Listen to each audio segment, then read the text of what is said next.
प्रिय दर्शकों नमस्कार। मैं पंडित विनोद भारद्वाज आप सबका अपने यूट्यूब चैनल चंद्र फैक्टर पर हार्दिक स्वागत अभिनंदन करता हूं। जैसा कि आप सबको मालूम है कि मैं सूर्य के फरवरी 13 को होने वाले गोचर को लेकर के जो कल होने वाला है वीडियो बना रहा हूं। मैंने चार राशियां एक एक दिन कवर की हैं। आज अंतिम चरण है। आज हम चर्चा करेंगे धनु राशि, मकर राशि, कुंभ राशि और मीन राशि। इन 4 राशियों पर क्या प्रभाव पड़ेगा सूर्य के इस गोचर का, उसी पर हम चर्चा करेंगे। निवेदन है कि अगर चैनल को सब्सक्राइब नहीं किया है तो सब्सक्राइब कर लें। आइए वीडियो शुरू करते हैं। प्रथम धनु राशि की। धनु राशि अग्नि तत्वीय राशि है। इसके स्वामी गुरु हैं और इस राशि में सूर्य नवमेश अर्थात भाग्य भाव के स्वामी हैं। अभी तक नवमेश यानी भाग्य भाव के स्वामी बैठे थे धनु राशि के दूसरे भाव यानी धन भाव में। यहाँ पर वो कारक होते हैं और यहाँ बैठे थे मकर राशि में अपने ही पुत्र की साधारण राशि मकर राशि में। तो पंचमेश बैठे थे द्वितीय भाव में। द्वितीय भाव मारक भाव भी कहा जाता है।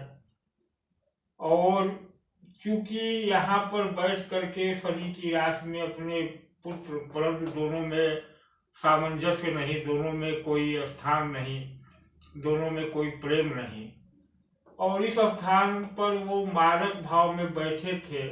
क्योंकि यह भाव 8वें से 8वां होता है, 8वें भाव के सम्मुख 7वां भाव होता है। तो इस मारक भाव में बैठे सूर्य अभी धनु राशि वालों को चूंकि 7.5 भी चल रही थी 17 जून तक, 17 जनवरी तक। अब 7.5 उतरी है पर सूर्य यहाँ बैठे थे, तो यहाँ से सूर्य उनको कोई लाभ नहीं दे पा रहे थे। क्योंकि भाग्य से जाकर के धन भाव में तो जरूर बैठा था, लेकिन यह मारक भाव भी है और सूर्य यहाँ कारक नहीं होते। क्योंकि सूर्य आत्मा के कारक हैं, आत्म तत्व है और एक तरह से अग्नि तत्व भी है। तो यहाँ सूर्य धनु राशि वालों को लाभ नहीं देते। लेकिन अब सूर्य आ रहे हैं कल 13 जनवरी को कुंभ राशि में, जो धनु से धनु मकर कुंभ, यह पराक्रम का भाव है धनु राशि के लिए। और शनि देव अस्त हो चुके हैं और शनि के ही घर में सूर्य आ रहे हैं पराक्रम करवाने के लिए। 7.5 के दौरान 7.5 सालों में सूर्य शनि धनु राशि को 2.5 साल 12वें भाव में, 2.5 साल राशि पर और 2.5 साल द्वितीय भाव में रह करके धनु राशि वालों को पूरी तरह से तोड़ दिए थे, निचोड़ दिए थे। अब चूंकि धनु राशि में पंचमेश है सूर्य यानी भाग्य, अब भाग्य आ रहा है पुरुषार्थ के स्थान पर। ध्यान दीजिए, अब भाग्य आ रहा है पुरुषार्थ के स्थान पे। और 7.5 साल जो तोड़ा था शनि देव ने, शनि को अस्त कर रहे हैं। अर्थात एक तरह से पुत्र अपने पिता के समक्ष नतमस्तक हो रहा है और कह रहा है कि हे पितृदेव, मैंने सिद्धांतवश धनु राशि वालों को 7.5 साल जो दंड दिए, जो कष्ट दिए, अब आप आकर के मेरे ही घर में बैठ करके उनसे पुरुषार्थ करवाइए और पुरुषार्थ करा करके उन्हें फिर सब कुछ जो खो गया है वो वापस कराइए।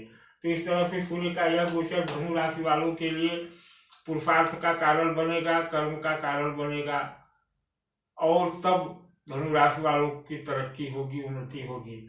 यहाँ बैठे सूर्य, यह भाई बहनों का घर है, तो थोड़ा सा भाई बहनों से विच्छेद करा सकते हैं क्योंकि सूर्य अग्नि तत्व है। और जब व्यक्ति, ध्यान दीजिए कि जब यह व्यक्ति पुरुषार्थ करने लगेगा तो पुरुषार्थ के समय वह निश्चित है कि अपने छोटे भाई बहनों से दूर होगा, परिवार से दूर होगा। यहाँ बैठे सूर्य डालेंगे अपनी ही राशि भाग्य भाव पर दृष्टि, और जो भाग्य अभी तक सब धनु राशि वालों का सोया हुआ था 7.5 सालों तक शनि की वजह से, उसको जागृत करेंगे। यहाँ दृष्टि डालकर भाग्य भाव पर भाग्य को जागृत करेंगे। कुल मिलाकर के धनु राशि वालों को सूर्य का यह गोचर बहुत ही उत्तम फलदायी होगा और उनके सारे रुके हुए कार्य जो 7.5 की वजह से रुके थे अब गति पकड़ेंगे और उनको लाभ देंगे। यह तो रहा धनु राशि वालों का हाल।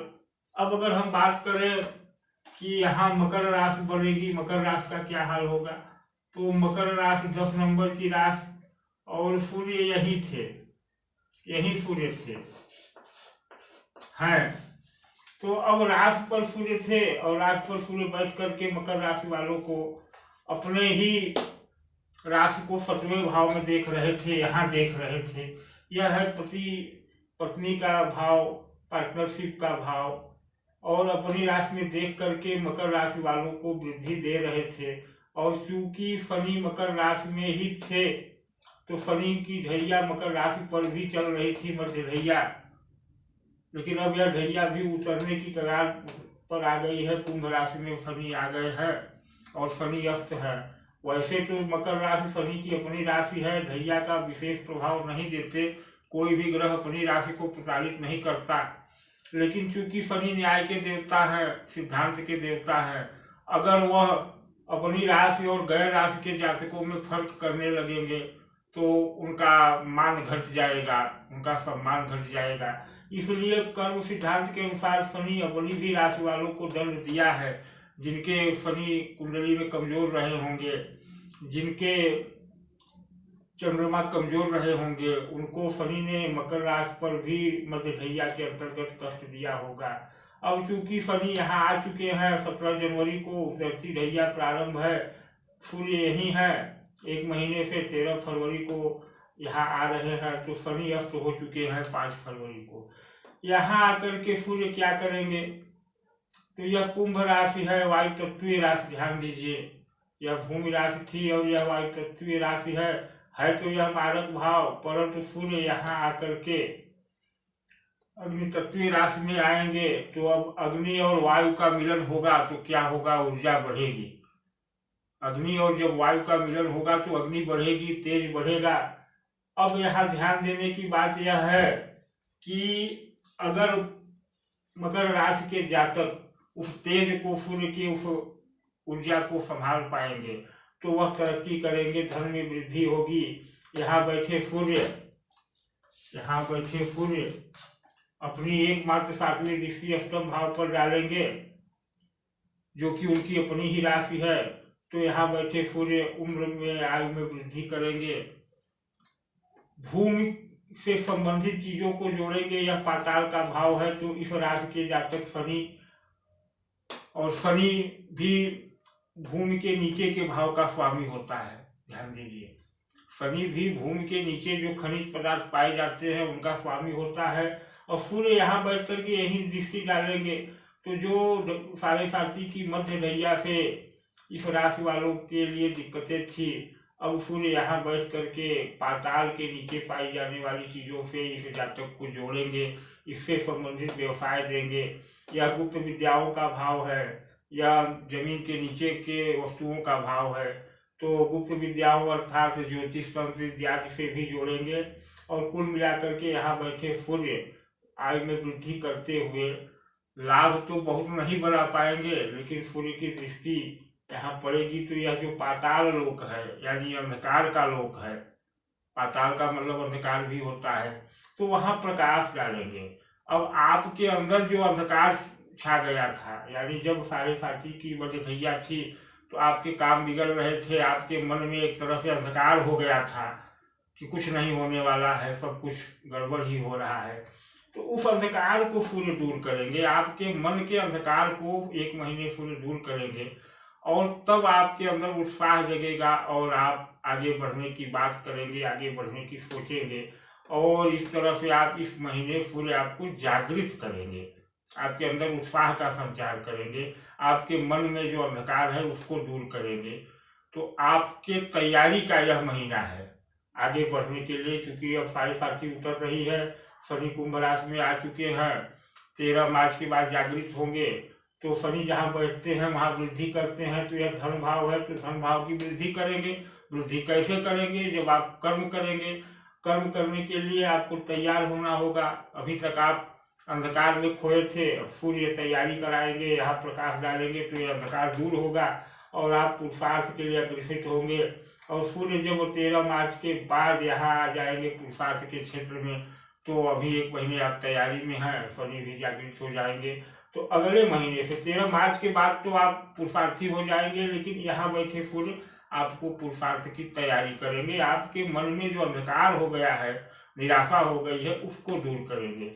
यह तो हो गई मकर राशि वालों का हाल। अब आप बात करते हैं कुंभ राशि की। अब अगर कुंभ राशि मतलब 11 नंबर यह कुंभ है और कुंभ राशि पे ही शनि है, सूर्य है, यहाँ सूर्य कल से आ रहे हैं। तो कहने का मतलब कि अभी तक सूर्य इस राशि में 12वें थे और सूर्य को 12वें का दोष तो नहीं लगता, लेकिन सूर्य का 12वें बैठना भी अच्छा नहीं होता। त्रिक भाव में आत्मा बैठ जाए, कहने का मतलब कि यह मोक्ष का भाव है, मुक्ति का भाव है, हानि का भाव है। और सूर्य आत्मा, तो आत्मा अगर मुक्ति भाव मोक्ष भाव में बैठ जाए तो एक तरह से व्यक्ति नैराश्य को होने लगता है। उसके अंतर्गत जो है संतत्व की भावना, वैराग्य की भावना जागृत होने लगती है। और एक गृहस्थ के लिए वैरागी होना अच्छी बात नहीं। लेकिन अब वही सूर्य राशि पर आ रहे हैं, कुंभ राशि में आ रहे हैं और यहाँ बैठ करके अपनी दृष्टि डालेंगे इस भाव पे, सप्तम भाव पे। सप्तम भाव पे जब दृष्टि डालेंगे तो होगा क्या कि यह पार्टनरशिप पत्नी का भाव है, इसे जागृत करेंगे, आपके अंदर तेज लाएंगे। क्योंकि आप साढ़े साथी के क्रम में आ चुके हैं, आपके ऊपर साढ़े साथी का दूसरा चरण शुरू हो गया है। पहला चरण कुंभ राशि वालों के लिए बड़ा कष्टदायी होता है।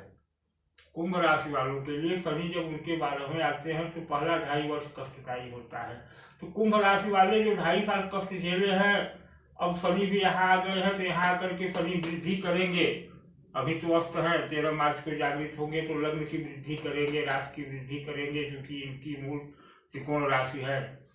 उस वृद्धि के पहले की तैयारी यहाँ भी सूर्य करा रहे हैं। जो 2.5 साल आपके मन में कहीं न कहीं वैराग्य और नैराश्य की भावना आ गई थी, अब सूर्य यहाँ आ गए तो आपके अंदर तेज उत्पन्न करेंगे। और यहाँ से दृष्टि डालेंगे अपनी ही राशि पर, सिंह राशि पर, तो यह पत्नी और पार्टनरशिप का भाव है। शनि विच्छेदकारी दृष्टि है, शनि की दृष्टि विच्छेदकारी होती है, सूर्य की भी विच्छेदकारी होती है। तो यहाँ बैठ करके सूर्य करेंगे क्या कि जो 2.5 सालों में आपके आसपास गलत लोग बैठ गए थे, गलत तत्वों से आपकी सोहबत हो गई थी, उनको दूर करेंगे। आपकी गलत सोहबत को दूर करके आपको पॉजिटिव वे में ले जाएंगे सूर्य। और एक तरह से कहा जाए छटनी कराएंगे, जो आपके साथ गलत लोग हो गए थे छटनी कराएंगे और कुछ नया, कोई नई ऊर्जा, कोई नया योजना और एक नया प्रकाश देंगे आपको। और इस प्रकाश को लेकर के, इस ज्ञान को लेकर के आप नए पार्टनर, नए संबंध जोड़ेंगे और आने वाले समय में आपको लाभ देंगे। तो आपके लिए 1 महीना नए लोगों से जुड़ने का है। अब सावधानी इतनी करनी है कि जो नए लोग जुड़े आपसे, तो उनमें आप विचार करके लोगों से जुड़े कि कौन सही है कौन गलत है।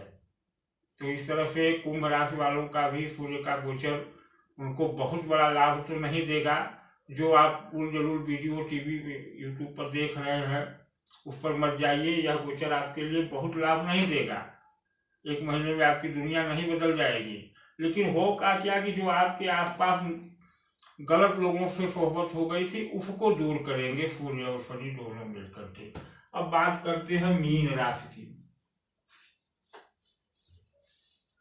जब यहाँ 12 नंबर हो जाएगा और यहाँ 11 नंबर, तो सूर्य आ गए हैं यहाँ, सूर्य यहाँ आ रहे हैं, पहले थे यहाँ थे सूर्य। यह आय का भाव है, तो मीन राशि वालों के आय भाव में सूर्य अभी तक बैठे थे। यहाँ सूर्य अति कारक हो जाते हैं, अत्यंत कारक हो जाते हैं। तो मीन राशि वालों को अभी तक तो सूर्य ने एक अच्छी इनकम दी, लेकिन चूंकि अब मीन राशि के बगल ही शनि भी आ गए हैं तो शनि मीन राशि की ढैया प्रारंभ हो गई है। शनि अस्त है इसलिए ढैया का प्रभाव अभी नहीं मिलेगा, लेकिन ढैया का प्रारंभ, साढ़े साथी का प्रारंभ हो गया है प्रथम ढैया की। अब सूर्य यहाँ से बैठ करके यहाँ आ रहे हैं। अभी तक आय भाव में थे, आपको लाभ दे रहे थे मीन राशि वालों को, तो अब सूर्य यहाँ आ रहे हैं, शनि को अस्त कर रहे हैं, अर्थात मीन राशि वालों को एक मौका दे रहे हैं कि आप 1 महीने में, जब तक शनि अस्त है और यह स्वयं यहाँ है, तो आप लोग शनि की साढ़े साती से निपटने की तैयारी कर लें। तैयारी कैसे करेंगे कि शनि अस्त है, साढ़े साती का प्रभाव अभी प्रारंभ नहीं हो रहा है, 1 महीने बाद से प्रारंभ होगा। सूर्य जो आपके है वह लाभ भाव में थे और सूर्य यहाँ कारक थे, तो 1, 11 और 12, 1, 2, 3, 4, 5, तो छठवें के स्वामी है मीन राशि में सूर्य और पहुंच गए हैं व्यय भाव में। रोग ऋण के स्वामी व्यय भाव में पहुंच गए हैं। अब यहाँ से वह अपनी ही राशि पर दृष्टि डालेंगे तो 1 महीने आपको मौका देंगे कि आप 2 लाइनों में जा सकते हैं। प्रथम लाइन तो आपका है कि कोई आपके व्यवसाय बिजनेस संबंधी ऋण कराएंगे। अगर आपकी कोई फाइल कहीं रुकी है ऋण संबंधी, लोन संबंधी, तो उसको कराएंगे। लेकिन अगर आपके गुरु कमजोर रहे, चंद्रमा कुंडली में कमजोर रहे, सूर्य कमजोर रहे, तो क्या कराएंगे, तो यहाँ बैठे सूर्य आपको अपना स्टेटस मेंटेन करने के लिए कर्ज करा देंगे। आप अपना स्टेटस समाज में बरकरार रखने के लिए, दिखावा करने के लिए कर्ज में फंस जाएंगे। और अगर वही गुरु मजबूत रहे, सूर्य मजबूत रहे, चंद्रमा मजबूत रहा, तो आप किसी बिजनेस के लिए लोन लेना चाहेंगे तो इस महीने में लोन हो जाएगा, ऋण मिल जाएगा और आप तब व्यवसाय करेंगे और तब शनि की साढ़े साती आपको कम प्रभावित करेगी और आप तरक्की के मार्ग पर अग्रसर होंगे। तो मीन राशि के जातकों के लिए यह 1 महीना तैयारियों का है। आप साढ़े साती से निपटने के लिए अपनी तैयारियां कर लें। अगर आपने तैयारियां नहीं की तो आने वाला 7.5 साल आपका कष्टमय हो सकता है। हरे भरे वीडियो मैं नहीं बनाता और मैं तो हरे भरे बात करता हूँ। आप लोग मेरी बातों को समझे कि यह 1 महीना आपके लिए तैयारी का है। आपको सावधानियां क्या करनी है, आपको दिखावे में, आडंबर में ऋण नहीं लेना है, खर्च नहीं करना है। आपको पिता का सम्मान करना है, क्योंकि इसके बाद सूर्य आपकी ही राशि पर आएंगे 13 मार्च के बाद, और सूर्य पिता के भी कारक हैं, तो आपको पिता का सम्मान करना है। आपको गुरु का सम्मान करना है। आपको किसी भी ऐसे मंदिर में जाएं जहां राम दरबार हो, वहां जाकर के राम दरबार में सेवा करें तो आपका कल्याण होगा। मित्रों, निवेदन है कि आप लोग तैयारियां कर ले साढ़े साती से निपटने के लिए मीन राशि वालों, वरना आपका आने वाला 7.5 साल दिक्कतों से भरा हो सकता है। इसी के साथ मैं यह वीडियो समाप्त करता हूं और निवेदन करता हूं कि मेरे छोटे से चैनल को सब्सक्राइब करके सपोर्ट और समर्थन दें। धन्यवाद।